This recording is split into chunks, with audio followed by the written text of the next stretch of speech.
감사합니다. 오늘 은혜의 외적 수단으로 하나님의 말씀을 읽는 것에 대해서 저희가 배우려고 합니다. 하나님 아버지, 이 강의를 통해서 주의 말씀을 더 사랑하게 하여 주시옵소서. 예수님의 이름으로 기도하옵나이다. 아멘. 제가 목회 서신에 오늘 썼는데요. 일종의 이제 저에게는 이 기념일이죠. 결혼 기념일 같은 거죠. 결혼 기념일 2월이지만 7주년이라서 한 달 정도 좀 생각을 했어요. 그 베샬롬 교회와 결혼한 목사로서 어떻게 살았나, 그리고 어떻게 살 것인가, 그런 생각들을 좀 했는데 어저께 그때 7년 전에 계셨던 분이 여기 몇 분 안 계시잖아요. 근데 그때 제가 위임식의 위임 답사로 읽었던 글이 있어요. 그거를 오늘 다시 한번 왜냐하면 여러분들 안 계셨었으니까 대다수가 그거를 좀 먼저 읽고 제가 강의를 시작하는 게 좋겠다 생각을 했습니다. 이 양복은 뭘까요? 신부한테 받은 겁니다. 베샬롬 교회가 해줬어요. 7년 전에. 다행히 한동안 못 입다가 재작년에 살을 10kg 빼면서 다시 입게 되었습니다. 제가 앞에 이상한 인사들은 좀 빼고요. 비천한 제게 영광의 복음을 맡겨주심도 감당할 수 없는 은혜인데, 주께서는 오늘 당신의 보배로운 피로 값주고 구속하신 무한히 존귀한 베샬롬 교회 성도들을 제게 목양하라고 맡겨주셨으니 이 영광스러운 하나님의 은혜를 다 감당할 길이 없습니다. 하나님의 거룩한 섭리 안에서 베샬롬 교회는 저를 목사로 청빙해 주셨고, 이제 위임식을 거행함으로 언약의 관계 속에서 목사와 교인으로, 또 교인과 목사로 영광스러운 책임의 관계 속으로 들어가게 된 것을 저는 한없이 영광스럽게 생각하며 두렵고 떨리는 마음으로 베샬롬 교회의 목사의 직분을 받습니다. 오늘 저는 고린도후서 4장 7절에서 바울 사도가 가진 영광스러운 복음의 직무를 보화를 담은 질그릇에 비유한 것을 생각합니다. 무가치하고 대단할 것 하나 없는 질그릇 같은 존재인 저를 여러분의 목사로 세워 여러분을 목양하도록 허락하신 여러분께 감사를 드립니다. 하지만 저는 언제나 그래왔고 앞으로도 그런 무가치한 질그릇에 지나지 않는 존재임을 잊지 않을 것입니다. 하지만 영광의 주님께서 무한히 영광스러운 복음의 보배를 이 무가치한 질그릇 안에 두시기를 기뻐하신 것을 알기에 저는 주님의 양떼인 여러분을 그 보배로운 말씀으로 먹이고 입히고 양육하겠다고 말씀드립니다. 그러기 위해서 부지런히 하나님의 말씀을 연구하고 묵상하고 순종하면서 여러분이 잘 소화하고 순종할 수 있도록 밤낮 수고하고 그 말씀을 혼잡하게 하지 않고 순전함으로 하나님 앞에서 받은 것 같이 하나님 앞에서와 그리스도 안에서 전하고 가르치겠습니다. 주께서 한 몸으로 불러주신 아내와 함께 여러분의 영혼을 하나님 앞에 세우기 위하여 말씀과 기도로 돌보고 양육하겠습니다. 물론 이 일이 결코 쉽지 않고 때로는 상처와 아픔도 각오해야 하며 사람으로서는 감당치 못할 일도 있을 것이라는 생각을 합니다. 그러나 교회의 머리가 되시는 주님께서 때마다 베푸시는 은혜로 그 모든 과정을 소망의 인내로서 견뎌내게 하실 것을 압니다. 그 소망은 마지막 날 주님 앞에 우리가 함께 서게 될 소망입니다. 주님 앞에서 여러분의 목사로서 여러분 한 분 한 분에 대하여 주님께 설명을 드려야 할 바로 그때 한 사람의 예외도 없이 여러분이 저의 기쁨과 자랑이며 면류관이라고 고백할 수 있게 되기를 소망합니다. 이것은 저만의 소망이 아니라 우리 베샬롬 교회 모든 교우들의 소망이 되기를 바랍니다.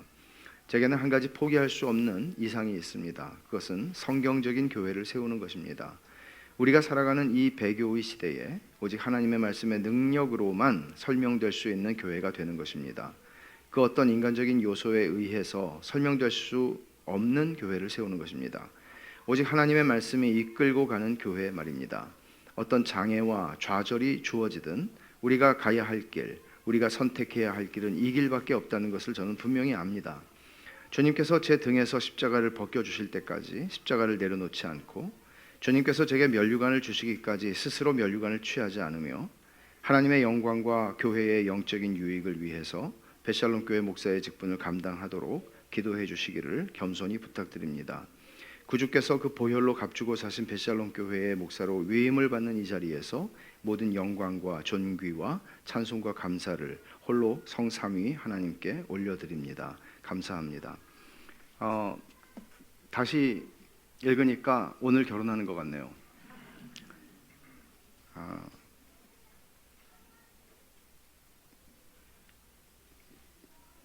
그렇게 기억 안 나시죠? 이마리아 권사님 기억 안 나시죠?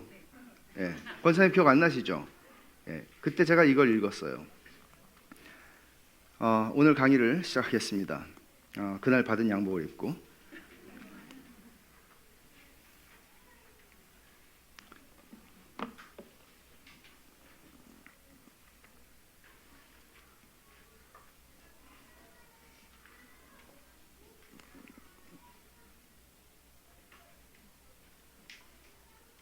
보이시나요?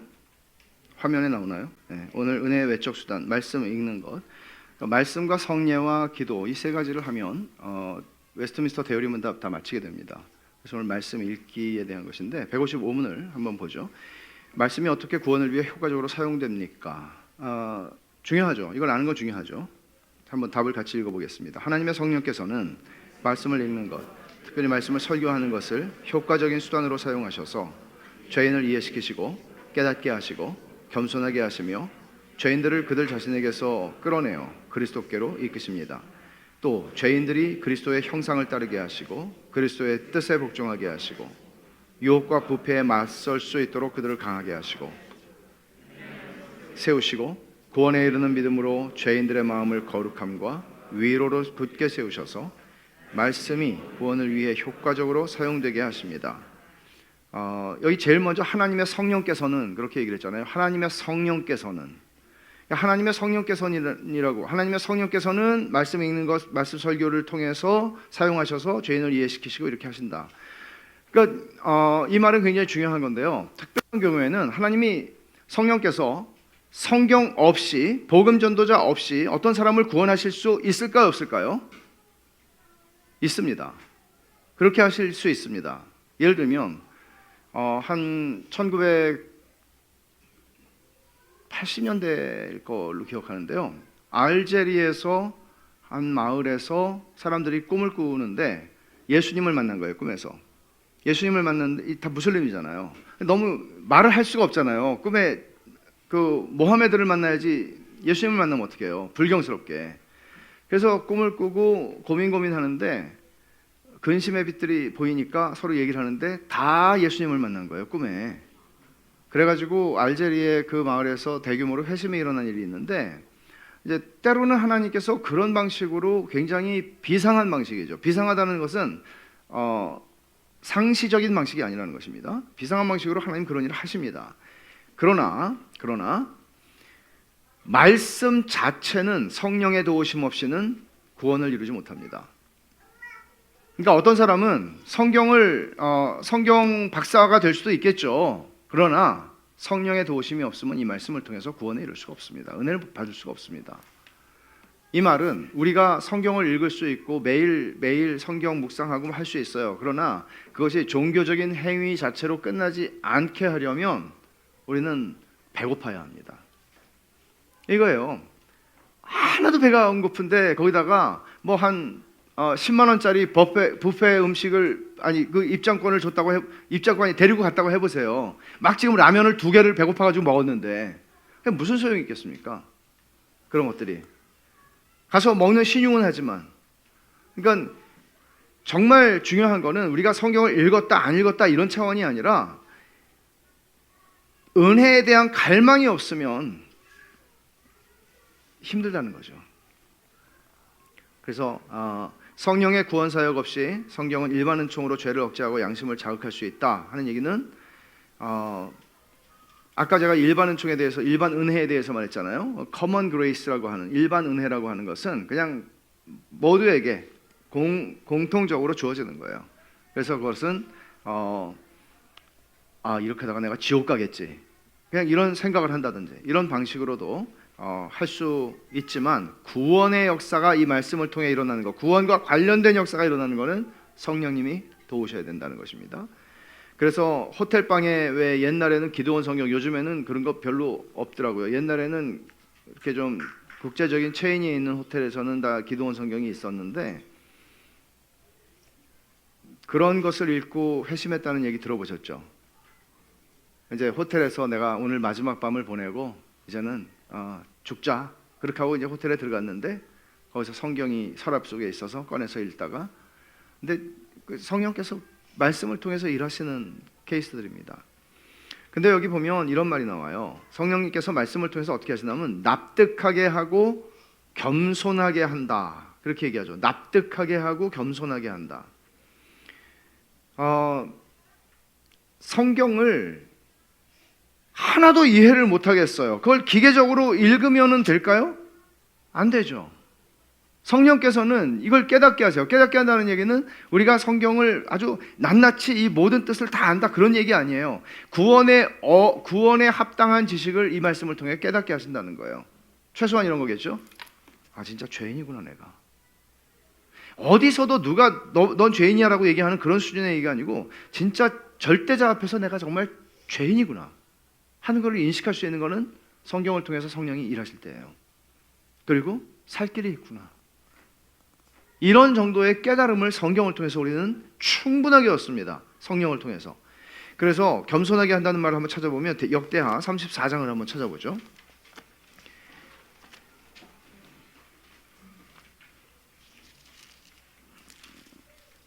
역대하 34장 18절과 19절 말씀을 보면, 서기관 사반이 또 왕에게 아뢰어 이르되 제사장 hil기야가 내게 책을 주더이다 하고, 사반이 왕 앞에서 그것을 읽음에 왕이 율법의 말씀을 듣자고 자기 옷을 찢더라. 요시야 왕 얘기인데요. 성경책이 옛날에는 지금처럼 이렇게 뭐 여기저기 막 있지 않았잖아요. 그러니까 성경책을, 율법책을 이제 성전에 놔뒀는데, 사람들이 성전을 등한시하니까 성전에 성경이 있는지 없는지도 몰랐고, 성전을 수리하고 청결하게 하다가 발견한 거예요. 그래서 성경을 갖다 준 거예요. 근데 성경을 요시야가 읽다가 옷을 막 찢기 시작하는 거죠. 무슨 얘기예요? 깨달았다는 거죠. 이 하나님의 말씀 앞에서 내가 죄인이라는 걸 깨달았다는 거죠. 겸손하게 만드는 것이죠. 이해와 깨달음이라는 것은 굉장히 중요합니다. 그러니까 이제 그 옛날에 깨닫는 거 굉장히 중요합니다. 그리고 성령께서 하십니다. 그리고 이 깨달음이라고 하는 것은 이 사람이 얼마나 어떤 문해력을 가지고 있는 사람이냐, 그런 거하고 상관없습니다. 성령께서 근본적으로 깨닫게 하십니다. 근본적인 진리를 깨닫게 하십니다. 그리고 자기 자신으로부터 그리스도께로 이끕니다. 이게 무슨 말인가 하면, 모두 아까 제가 설교한 것처럼 모두 자기 자신에게 매여 있습니다. 사람들이 나를 어떻게 생각하나, 내가 사람들에게 어떤 존재로 부각되고 있나, 내가 얼마나 많은 걸 가졌나, 자기 자신에게서 그리스도께로 향하게 합니다. 이것이 성령께서 말씀을 통하여 하시는 일입니다. 그래서 우리를 정말 자유하게 하는 것은 복음입니다. 말씀을 통해서 우리는 정말 많이 내가 성공을 했다고 하는 것이 나로 하여금 우쭐대게 하지 않고, 내가 사회적으로 좀 성공하지 못했다는 것이 나로 하여금 주눅들게 하거나 열등감을 가지게 하거나 그러지 않아요. 우리를 진짜 건강하게 하고 진짜 아름답게 하는 건 복음밖에 없습니다. 그리고 우리는 그 여정 속에 있는 겁니다. 얼마나 아름답겠습니까? 교만한 사람 보면은, 교만이 막 뚝뚝 떨어지는 사람 보면은 너무나 밥맛 떨어지죠. 그리고 너무나 지나치게 막 열등감에 사로잡혀서 막 어쩔 줄 모르면 그것도 힘들죠. 그 사람 아름다운 겁니다. 하나님의 형상을 하나님이 회복시키시는 거거든요. 그러니까 그렇게 회복된 부모들을 통해서 그 자녀들은 율법주의적인 것이 아니라, 종교적인 것이 아니라 진짜 복음으로 양육이 될 수 있는 겁니다. 그런 건강한 부모들을 통해서요. 그러니까 우리가 은혜를 받고 제대로 복음을 분별한다는 것은 얼마나 중요한 일이겠습니까? 너무너무 중요한 거죠. 목사의 자녀들 가운데에서도 신앙을 가지기가 힘든 케이스들이 굉장히 많거든요. 왜냐하면 너무나 율법주의적이어서. 복음을 한마디로 말하면 이런 거잖아요. It's okay. 제가 지난주에 계명 충청북 육군 어디 부대에 갔었는데요. 계룡대. 제가 모르는 걸 너무 많이 배웠어요. 전 아시다시피 방위를 했기 때문에 그리고 또 군대를 싫어하거든요. 제가 그런 막 이런 걸 싫어하는데 거기 군목으로 계시는 그 중령인데 그 김 목사님이 되게 훌륭하더라고요. 감신 나오신 분인데 정말 많이 배우고 근데 이제 그 군대에서 유행을 시킨 게 있어요. 그 군목 그 목사님이 It's okay with Jesus 해가지고 군인들한테 이렇게 많이 한 거예요. 그러니까 군인들은 이렇게 상명하복이고 이렇게 할 때도 막 혼내고 이런 게 엄청 많잖아요. 근데 어느 부대장이 It's okay 은혜를 받고 이게 복음이구나. 주님은 내가 잘못했는데도 It's okay with Jesus. 주님이 이제 이렇게 주님이면 예수님이면 넌 괜찮아 이렇게 하신다는 거예요. 그러니까 그거를 이제 교회에서 했는데 부대장이 은혜를 받고 그렇게 한 거예요. 부대장이 상 받았대요 위에서. 너네 부대가 아주 제일. 근데 약간 매우 인상적인 서울시에서 그걸 또 갖다 썼다네요. It's okay. 그래서 이건 성경에 있는 건데 하나님께서 It's okay. 네가 어떤 죄인이라도 괜찮아. 네가 무슨 짓을 했는지 다 알아. 근데 괜찮아.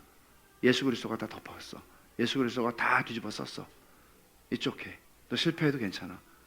그거잖아요. 그러니까 그리스도께로 이끄는 거죠. 그 그리스도를 사랑하지 않을 수가 없죠. 내 잘난 맛에 살지 않는다는 거예요. 성경을 통해서 우리는 그걸 배웁니다. 그리스도의 형상을 따르게 하죠. 그러니까 말씀을 통해서 고린도후서 3장 18절에 보면 하나님의 말씀을 들을 때 우리는 하나님의 영광을 보게 되고 하나님의 형상으로 변한다. 그렇게 얘기하거든요. 성령께서 그렇게 그리스도를 닮아가게 하신다. 그 일은 말씀을 통해서 일어나는 일입니다. 그리고 그리스도의 뜻에 복종하게 하시죠. 복종하게 하는 건 무서워서 복종하는 게 아니고 주님을 사랑하기 때문에 주님의 뜻대로 살고 싶은 마음들이 성경을 통해서 이해와 깨달음을 통하여 일어나는 겁니다. 그리고 유혹과 부패에 맞서도록 강하게 하신다. 여러분 어떤 사람이 성령 하나님의 전신갑주를 에베소서 6장에 나오는 걸 그림으로 그린 게 있는데 그림으로 그리면 좀 하여간 나름대로 그림이 나오긴 하는데 여러분 전신갑주 중에서 에베소 6장에서 무기가 단 하나밖에 없습니다. 다 방어용이고요. 무기는 검이 펜같이 생겼네요. 말씀의 검밖에 없어요. 성령의 검이라고 부르죠. 왜? 성령이 말씀을 통해서 공격을 하시니까. 그러면 이거 존 버년이 철로역정에서 너무나 멋있게 묘사를 잘했거든요. 이 검이 내게서 붙어서 떨어지지 내 살이 된 것처럼 살에서 돋아난 것처럼 검이 떨어지지 않도록 이 말씀을 붙잡고 내가 싸운다. 예수님은 말씀으로 사탄을 대적하셨죠. 광야에서 줄이실 때 사탄이 왔을 때 예수님은 3번 다 신명기에 있는 말씀을 통해서 말씀하십니다. 대적하십니다. 사람이 떡으로만 살 것이 아니요 하나님의 입에서 나오는 모든 말씀으로 살 것이니라. 어디서 나온 거예요? 신명기 8장 2절이죠. 그러니까 이런 말씀들을 통해서 주님은 사탄을 대적하십니다. 우리도 마찬가지입니다. 지금은 어떤지 모르겠 지금도 마찬가지겠죠. 신천지에 의해서 대한민국의 교회들은 거의 한 수년 동안 농락을 당한 거죠. 그들이 얼마나 많이 해집고 다녔고 그들로 말미암아 문 닫게 된 교회들, 그들로 말미암아 아예 교회 자체가 신천지로 들어가 버린 교회들 꽤 많거든요. 왜 그렇습니까? 무식하니까 그렇죠. 교회는 20년, 30년, 50년 다니는데 뭘 믿는지 모르니까 그렇죠. 말씀의 검이 없는 거예요. 그럼 말씀의 검만 없냐? 구원의 투구도 없고 아무것도 없어요. 하나님의 말씀에 이렇게 취약하니 어떻게 우리가 이런 것들을 당할 수 있겠어요? 여러분, 그게 정명석교든 무슨 하나님의 교회든 뭐든 다 마찬가지입니다. 우리가 그 사람들 무슨 수로 다 알 수 있습니까? 우리가 알고 있는 것만 알면 되거든요. 제가 전에도 그런 예화를 말씀드렸지만 위조 지폐를 감별하는 사람들이 훈련 받을 때 그냥 진짜 돈만 계속 센다 그러잖아요. 진짜 돈만 계속 쉬다가 한 일주일 그렇게 훈련하다가 가짜를 하나 집어넣으면 탁 발견한대요. 놀랍지 않습니까? 우리는 이단을 연구할 필요 없습니다. 근데 우리가 무엇을 믿는지는 알아야 됩니다. 그러니까 저는 이런 생각하는 거죠. 처음에 제가 교회 부임했을 때 제가 그런 말씀 드렸잖아요. 3년 후에 제가 3년 동안 교리와 우리 믿는 도리를 다 가르칠 테니까 3년 동안 열심히 배우시고 제가 여기 큰 길에다가 현수막을 구청에 허락받고 현수막을 붙이겠다. 신천지 및 각종 이단 대환영. 들어오든지 말든지 여러분들이 튼튼하고 여러분들이 흔들림이 없이 우리의 교리를 분명하게 알고 있다면 왜 흔들리겠습니까? 왜 우리가 자신 없이 바깥에다가 신천지 아웃, 신천지 출입금지 그런 거 써붙일 필요가 있겠습니까? 근데 왜 안 했느냐? 너무 신문에 나고 인터뷰하자고 그럴까 봐 제가 안 했어요. 그리고 신천지가 몰려와가지고 또 시끄럽게 할까 봐 안 했어요. 가만히 생각해 보니까 현타가 오더라고요. 현타. 그래서 그러면 유명해질 뻔한 거죠. 우리가 전국 KBS, MBC 뉴스에 또 나오는 거죠. MBC 또 기자도 계시고 여기 또 계시니까 MBC 나올 뻔했습니다. 은혜 안에서 자라가는 것도 하나님 말씀으로 돼요. 예, 사도행전 20장은 되게 중요한 장인데 사도행전 20장 32절 보세요. 바울이 에베소 장로들하고 에베소에서 제일 오랜 시간 있었어요. 햇수로 3년. 근데 여기서 3년 동안 그들과 함께 있었기 때문에 정도 많이 들었는데 이제 다시는 그들과 만날 수가 없어요. 이제 예루살렘으로 가는 길에 밀레도에서 에베소 장로들을 불렀습니다. 그리고 그들에게 말을 하는 내용인데 20장 32절에 지금 내가 여러분을 주와 및 그 은혜의 말씀에 부탁하노니 그 말씀이 여러분을 능히 든든히 세우사 거룩하게 하심을 입은 모든 자 가운데 기업이 있게 하시리라. 하나님 말씀이 능력이 있어서 그 일을 해요. 저는 그걸 믿습니다. 하나님 말씀이 우리를 능히 든든히 세웁니다. 무슨 기가 막힌 훈련을 받고 무슨 이런저런 전문 분야에 대한 지식을 가지고 있는 목사가 아니라 하나님의 말씀이 그 일을 합니다. 능히 여러분을 든든히 세웁니다. 바울 사도는 이렇게 자신의 믿음을, 자신은 에베소 교회를 떠나지만 이런 믿음을 피력합니다. 그리고 구원에 이르도록 우리의 마음을 거룩함과 위로로 견고하게 세웁니다. 그러니까 여러분 보세요. 여기서 말씀이 한다는 것들을 쭉 보세요. 말씀이 다 합니다. 말씀이 모든 걸 다 합니다. 그러면 156문입니다. 하나님의 말씀은 모든 사람이 읽어야 합니까? 자, 이 대답은 뭡니까? 같이 읽어보죠. 비록 모든 사람이 회중 앞에서 공적으로 하나님의 말씀을 읽도록 허락되지는 않았지만 그럼에도 모든 부류의 사람들에게는 각자 혼자서 또 가족과 함께 하나님의 말씀을 읽을 의무가 있습니다. 이를 위해서 성경은 원어에서 각 나라의 대중언어로 번역되어야 합니다. 이 말을 우리가 이해하기 어려운 말입니다. 모든 사람이 회중 앞에서 공적으로 하나님의 말씀을 읽도록 허락되지는 않았지만 여러분 계시록 1장을 한번 찾아보세요.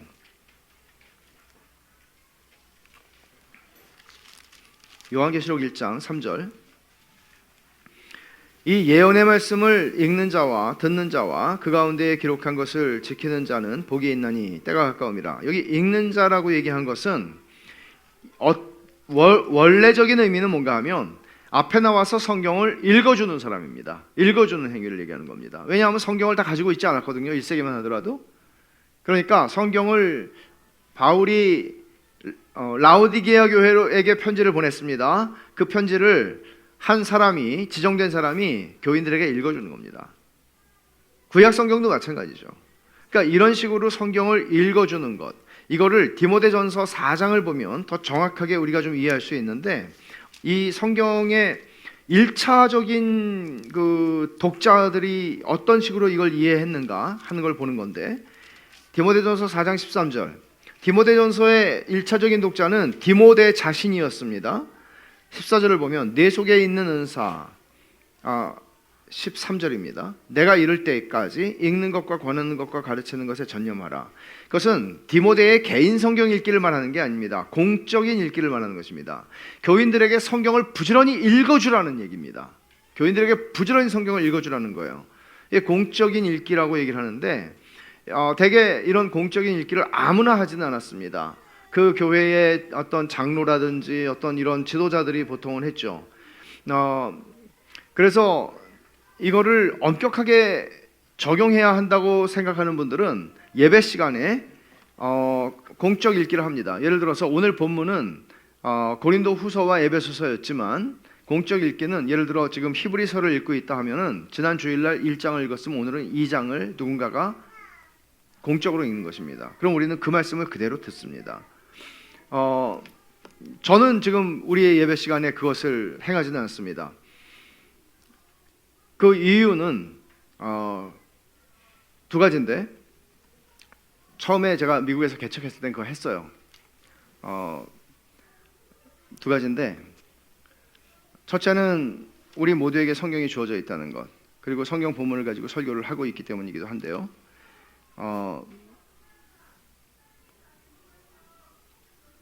또 한 가지는 매우 실용적인 이유입니다. 설교를 제가 짧게 해야 되기 때문에 그렇게 하고 있습니다. 개인적인 읽기가 있죠. 신명기 17장에서 이 왕에게 하는 말인데, 성경을 네 옆에 둬라, 율법책을 네 옆에 두고 계속 읽어라. 여러분, 이것은 우리는 지금은 왕보다 성경을 더 가까이 할 수 있는 사람들입니다. 개인적 읽기 굉장히 중요합니다. 그래서 제가 성경을 가능한 한 맥주인 성경 읽기, 꼭 그걸 해야 되는 건 아니지만 4장 정도는 읽으시라, 그렇게 지금 권하는 거죠. 성경을 1년에 한 번 이상은 읽으시라, 그렇게 얘기하는 겁니다. 중요합니다. 그리고 가족 읽기, 부모의 책임이 중요하죠. 여기서는 가족들이, 부모가 그것을 읽을 때 자녀들이 그 말씀을 듣습니다. 그럼 부모, 아빠에게 준 책임입니다. 그러니까 성경은 또 모든 민족의 언어로 번역되어야 한다고 얘기하죠. 고린도전서 14장에서는 방언으로 말하면 누가 알아듣겠냐고, 그래서 덕을 세우지 못한다. 결국은 하나님의 말씀은, 여러분, 우리가 히브리어를 배울 수도 있고 헬라어를 배울 수도 있겠습니다만은, 헬라어와 히브리어로 된 성경을 가지고 하면 어떻게 알아듣겠습니까? 중세시대에 라틴말로 사제들이 말하는데 그거 어떻게 알아듣겠습니까? 일반인들이. 그러니까 성경은 알아들을 수 있도록, 소통될 수 있도록 번역되어야 한다는 것입니다. 처음부터의 원리였습니다. 그래서 이미 구약 성경이 주전 3세기에 번역이 되었습니다. 당시에 가장 많이 사용되던 헬라어로. 그러나 이슬람에서는 코란을 번역하지 않는 것을 원칙으로 하죠. 원래는. 지금도 그런 원리는 굉장히 중요합니다. 번역을 하고 있음에도 불구하고. 그러니까 이슬람이 이렇게 비아랍어권으로 확장될 거라고 하는 생각을 안 했었던 것입니다. 그러나 이제 영국인들이 무슬림이 되고, 또 미국인들이 무슬림이 되고, 프랑스 사람들이 무슬림이 되니까 번역이 시작된 거죠. 본래 있었던 건 아니에요. 본래는 아랍어 자체가 신성한 언어이기 때문에 하나님은 아랍어로 말씀하시고 아랍어는 번역될 수 없다고 그들은 생각했었습니다.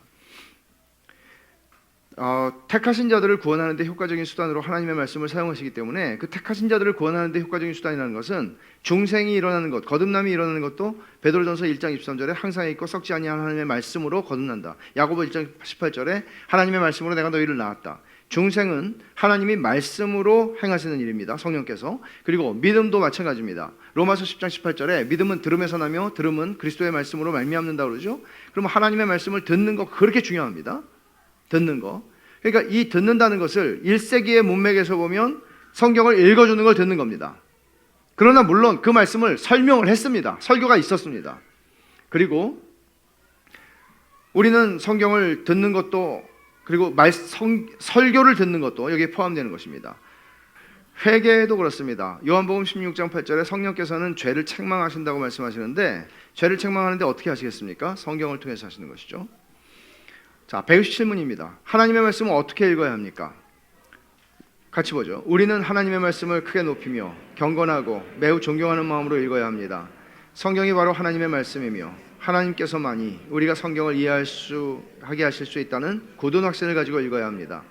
또 성경에 계시는 하나님의 뜻을 알고 믿고 순종하고자 하는 열망을 가지고 읽어야 합니다. 부지런히 읽어야 하고 성경의 내용과 목적에 주의하며 읽어야 하고 묵상하고 적용하고 자기를 부인하고 기도하며 읽어야 합니다. 성경을 읽을 때는 다른 책을 읽는 것하고는 달라요. 그냥 일반적인 그냥 소설이나 혹은 우리의 어떤 전문 서적이나 이런 것들을 읽을 때하고는 달라요. 왜냐하면 하나님 말씀이기 때문입니다. 그래서 경외하며 높이며 경외하는 마음으로 읽으라. 느헤미야 8장을 한번 찾아보시죠. 느헤미야 8장에서는 구약시대에 큰 부흥이 일어났던, 예루살렘에서 큰 부흥이 일어났던 이야기를 기록하고 있는데, 느헤미야 8장 5절을 보면 에스라가 모든 백성 위에 서서 그들 목전에 책을 펴니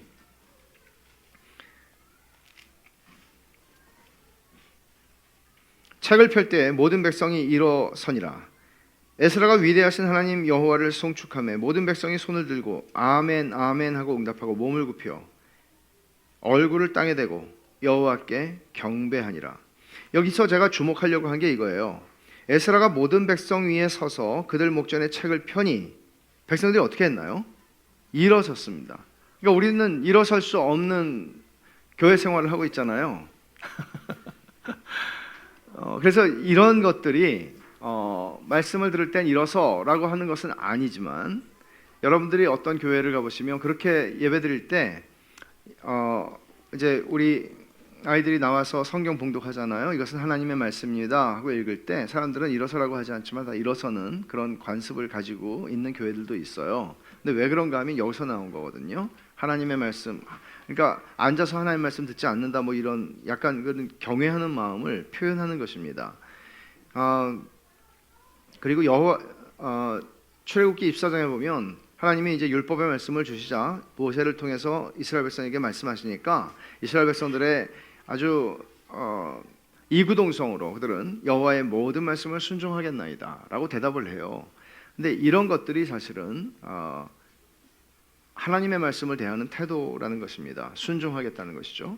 그리고 베드로후서 1장 19절부터 21절, 조금 아까 제가 사실은 그러니까 성경이 하나님의 말씀이다 하는 것인데, 하나님의 영감으로 된 하나님의 말씀인데, 이 말은 여러분 이 성경에 대한 논란은 정말 많습니다. 많은데 성경이 하나님의 말씀과 어떤 관계인가? 어떤 분들은 성경은 하나님의 말씀을 포함하고 있다 이렇게 이해를 해요. 그러니까 성경이 더 큰 것이죠. 성경 하나님의 말씀을 포함하고 있다. 성경이 하나님의 말씀이 아닌 게 꽤 많은데 그걸 가려내야 되는 거죠. 그럼 신학자들은 이건 사람의 말이야, 이건 사람의 말이야, 이건 하나님의 말이야. 어려운 작업이겠죠. 그리고 이게 이제 자유주의자들이 해놨던 일인데 19세기에 그것을 좀 꺾어서 얘기한 분이 있어요. 칼바르트라고 하는 분인데 그분은 이렇게 얘기합니다. 성경은 하나님의 말씀이 될 수 있다. 그럼 언제 하나님의 말씀이 될 수 있죠? 제가 예를 들어서 너희는 하나님의 은혜를 헛되이 받지 말라. 그냥 아무 느낌이 없는데 그리고 지나갔어요. 그리고 2절, 3절 쭉 갔어요. 근데 오히려 고린도후서 12장을 가서 가슴이 꽉 메어지면서 뭔가 이게 느껴졌어요. 그러면 고린도후서 12장은 하나님의 말씀이 된 거죠. 그리고 11장까지는 하나님의 말씀이 안 된 거죠. 그러니까 하나님의 말씀은 주관적으로, 실존적으로 되기도 하고 안 되기도 하는가? 그렇지 않습니다. 칼바르트는 그런 방식으로 조금 얘기를 했는데 이것도 당시에 독일 분위기에서 보면 굉장히 보수적인 입장이었지만, 우리가 믿는 것은 뭔가 하면 성경은 하나님 말씀이다 하는 것입니다. 성경은 하나님 말씀입니다. 우리가 감동을 받든지 안 받든지 성경은 하나님 말씀입니다. 성경은 객관적으로 하나님 말씀이고 그것은 주관적으로 성령께서 우리에게 내적인 은혜를 주시는 방편으로 쓰실 때 주관적으로 우리가 은혜를 받는 하나님 말씀이 됩니다. 성경은 하나님의 말씀입니다. 이런 마음으로 우리는 성경을 대하는 것이 합당합니다. 그러면 하나님이 성경을 깨닫게 해주셔야 깨달을 수 있는 거죠. 성령께서 깨닫게 해주셔야 깨닫는 거죠. 누가복음 24장에 보면 제자들이 엠마오로 가다가 부활하신 예수님 만납니다. 그 예수님이 성경을 쫙 풀어서 예수님에 관하여 말하는 것이라는 것을 쭉 들려줍니다. 근데 그들이 그때는 몰랐는데 예수님이 사라지자 둘이 얘기하는 거예요. 그때 예수님께서 우리에게 성경을 풀어주실 때 우리 마음이 뜨거워지지 않았어? 너도 그랬어? 나도 그랬어. 제대로 은혜를 받은 거예요. 이게 은혜를 받는 거예요. 주님을 더 사랑하게 되는 거예요. 이런 일들이 일어나야 되는 거예요. 그럼 그걸 누가 해요? 탁월한 목사? 천만의 말씀이요. 성령께서 하세요. 그런 일들이 있어야 돼요. 그런 일들이 있으면 주께로 이끌려가는 거예요. 그런 일들을 통해서.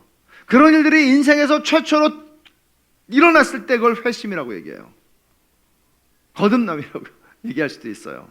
근데 거듭남은 일반적으로 언제 거듭났는지 잘 모르는 거거든요. 어렸을 때부터 우리가 말씀으로 야육해야 된다는 중요성은 왜 그런가 하면 이 아이가 언제 거듭날지 몰라요. 근데 그 말씀을 통해서 거듭나요. 근데 반응을 해요. 언제? 아이가 중학교쯤 그런 얘가 있어요. 얘가 다 우리 어린아이들 부모 끌려오잖아요. 예배당에. 정말 불쌍해 죽겠어요. 근데 정말 너무 힘들게 앉아있는 게, 중고등학교 꼬마들은 끌려와도 또 재미있잖아요. 근데 중고등학교 되면 힘들잖아요. 끌려와요. 근데 어느 날 갑자기 눈이 반짝반짝해지고 설교를 듣는 거예요. 아, 무슨 일이 일어났구나. 제 안에 무슨 일이 일어났구나. 그걸 알게 되죠. 근데 한 번 딱 그러는 게 아니고 매주일 말씀을 들어요. 반짝반짝한 눈으로 듣는 걸 보여요. 그게 애가 변한 거죠. 어떤 일이 일어난 거죠. 성령께서 그 말씀을 깨닫게 하신 겁니다. 뒤에 보시면 성경에 계시는 하나님의 뜻을 알고 믿고 순종하고자 하는 열망으로 읽어야 한다. 알고 믿고 순종하고자 하는 열망으로 읽어야 한다. 그러니까 지식을 위해서 가는 것처럼 위험한 건 없습니다. 지식을 위해서. 그러니까 좀 들을 만한 설교인데 위험하죠. 그 말씀을 통해서 내가 은혜를 받아야 하는데, 그리고 순종해야죠. 왜냐하면 예수님이 마태복음 28장 19절 20절에서 말씀하시기를 너희는 가서 모든 족속으로 제자를 삼고 아버지와 아들과 성령의 이름으로 세례를 주고 내가 너희에게 분부한 모든 것을 가르쳐 지키게 하라. 그럼 가르쳐 지키게 하라는 거 되게 중요한 거거든요. 그냥 들려줘 그게 아니고 가르쳐 지킬 수 있도록 그들을 들려주라는 거죠. 순종하는 건 너무나 중요합니다.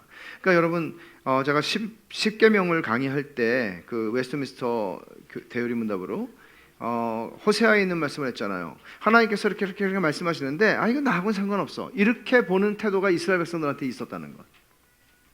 이거 누가 이렇게 살 수 있어? 이렇게 했다는 것. 위험한 것이죠.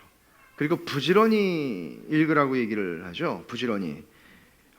사도행전 17장에 보면 베레아 사람들에 대한 칭찬이 나오는데 베레아 사람들에 대해서 이렇게 말합니다. 17장 11절에 보면 베레아에 있는 사람들은 데살로니가에 있는 사람들보다 더 너그러워서 간절한 마음으로 말씀을 받고 이것이 그런가 하고 날마다 성경을 상고함으로. 그러니까 성경을 바울에게 설교를 들었어요. 근데 진짜 그런가? 그리고 성경을 살폈다는 거죠. 늘 살폈다는 거죠. 그러면 이렇게 하실 수도 있는 거죠. 여러분이 부지런히 성경을 읽는다는 것은 오늘 예를 들어 설교를 들으셨어요. 은혜와 자랑. 그러면 정말 은혜는 이런 식으로 사람을 변화시키는가? 성경이 정말 그렇게 말하고 있나? 내가 알고 있는 은혜에 대한 성경 구절들을 막 찾아보면서 막 뒤지는 거예요. 그러면 어떻게 될까요? 은혜를 받죠.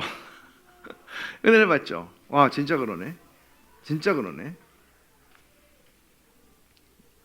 아니면 우리가 맥체인으로 성경을 읽는다고 하면 그 맥체인으로 성경을 읽으면서도 우리가 들은 그 말씀들을 확증하는 것들을 경험하시게 되는 거죠. 부지런히 하는 것입니다. F에 보면 성경의 내용과 목적에 주의하여 읽으라고 말합니다. 여기서 도움이 필요합니다. 그 적용 부분에서 좀 말씀을 드릴게요.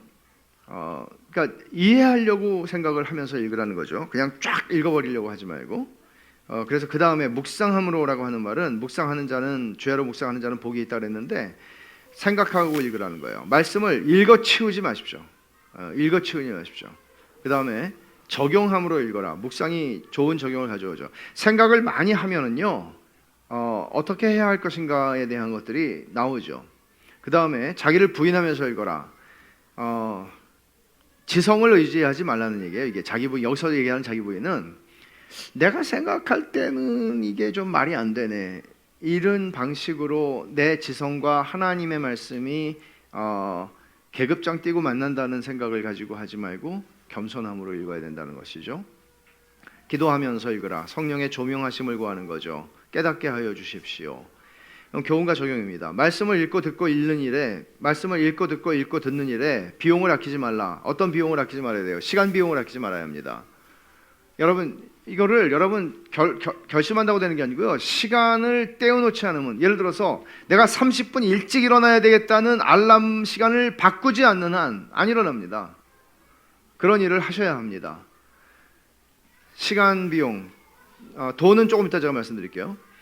모든 방식으로 말씀을 읽으라. 공적인 읽기도 있을 수 있어요. 개인적인 읽기가 있습니다. 개인적인 읽기에서 특히 돈을 쓰는데, 매일 말씀 묵상은 우리 그 새벽기도 말씀 그 정리한 것 창세기부터 요한계시록까지 있는 거죠. 저기 서점에서 팔고 있는데 한 권에 5,000원씩 이 책장사 하는 것 같아서 좀 그런데 한 권에 5,000원이고 6권인가요? 그럼 창세기부터 요한계시록까지 다 있죠.